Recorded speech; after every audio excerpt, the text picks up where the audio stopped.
राधे राधे दोस्तों। आज की इस वीडियो में सावन शिवरात्रि की कथा सुनाने जा रही हूँ, जो इस प्रकार है। शिव पुराण के मुताबिक एक समय चित्रभानु नाम का एक शिकारी था। वह शिकार कर अपने घर चला जाता था। उस शिकारी के ऊपर काफ़ी कर्ज था। वह कर्ज नहीं चुका पा रहा था। इसी कारणवश उस साहूकार ने शिकारी को बंदी बना लिया था। जिस दिन उसने बंदी बनाया उस दिन शिवरात्रि थी और उसने दिन भर शिव जी का स्मरण किया और उपवास किया। ऐसे ही दिन गुजर गए। शाम को साहूकार ने चित्रभानु को एक दिन का समय दिया कर्ज चुकाने के लिए और उसे छोड़ दिया। कर्ज चुकाने के लिए चित्रभानु पूरा दिन बिना खाए पिए जंगल में शिकार ढूंढने लगा। ऐसे में ही शाम निकल गई और रात हो गई। इसके बाद रात बीतने के इंतज़ार में बेल के पेड़ पर चढ़ गया। इसी पेड़ के नीचे शिवलिंग था। बिना जानकारी जो चित्रभानु था वह बेलपत्र तोड़ रहा था और नीचे गिरा रहा था और नीचे ही शिवलिंग था, जो कि बेलपत्र शिवलिंग पे ही चढ़ रहे थे। इससे उसका व्रत पूजन पूर्ण हो गया। इसके बाद चित्रभानु को एक तालाब के किनारे गर्भिणी हिरनी दिखाई दी, जो पानी पीने के लिए आई थी। उसका शिकार करने के लिए उसने धनुष बाण निकाला। हिरनी ने चित्रभानु को देख लिया। इस पर उसने शिकारी से कहा कि उसके प्रसव का समय है। तुम दो जीव की हत्या करोगे, यह ठीक नहीं है।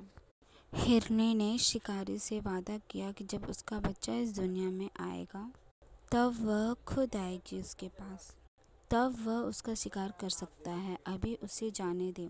शिकारी ने उसे जाने दिया। प्रत्यंचा चढ़ाने तथा ढीली करते समय कुछ शिवलिंग पर कुछ और बेलपत्र गिर गए।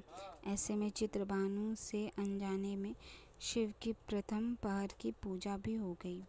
कुछ समय बीता। शिकारी को एक और हिरनी दिखी जो कि वहां से जा रही थी। उसे देखकर शिकारी बहुत खुश हुआ और उसका शिकार करने के लिए तैयार हो गया। हिरनी ने उससे निवेदन किया कि वो कुछ ही देर पहले ऋतु से निवृत्त हुई है। मैं अपने प्रिय को ढूंढ रही हूँ। मैं एक कामातुर गृहिणी हूँ। जैसे मुझे मेरा पति मिल जाएगा मैं आ जाऊंगी। यह सुनकर शिकारी ने उसे जाने दिया। लेकिन शिकारी बहुत चिंतित था। रात का आखिरी पहर भी बीतने वाला था। इस बार भी चित्रभानु से बेलपत्र टूटकर शिवलिंग पे गिर गया। इससे दूसरे पहर की भी पूजा हो गई। इसके बाद उसे एक और हिरनी दिखी। वो भी वहीं से जा रही थी। उस शिकारी ने उस हिरनी का भी शिकार करने का निर्णय लिया। उस हिरनी ने कहा कि मेरे बच्चे मेरे साथ हैं। मैं इन बच्चों को इनके पिता के पास छोड़कर आती हूँ। इस समय मुझे जाने दो। शिकार ने कहा वह इससे पहले भी 2 हिरनियों को छोड़कर देख चुका है। वो इस बार इस हिरनी को नहीं छोड़ेगा। इस पर हिरनी ने कहा वो उसका विश्वास करे, मैं लौटने की प्रतिज्ञा लेती हूँ। इन सब में शिकारी की शिवरात्रि की पूजा हो चुकी थी और वह सुबह भी हो चुकी थी। शिकारी को हिरण दिखा और उसने निश्चय किया कि वह इस हिरण का शिकार जरूर करेगा। चित्रभानु ने प्रत्यंचा चढ़ा ली। इस पर हिरण ने कहा कि अगर उससे पहले आई 3 हिरणियों और उनके बच्चों का शिकार उसने किया हो तो उसका भी शिकार कर ले, जिससे उसे उनके वियोग में दुखी न होना पड़े।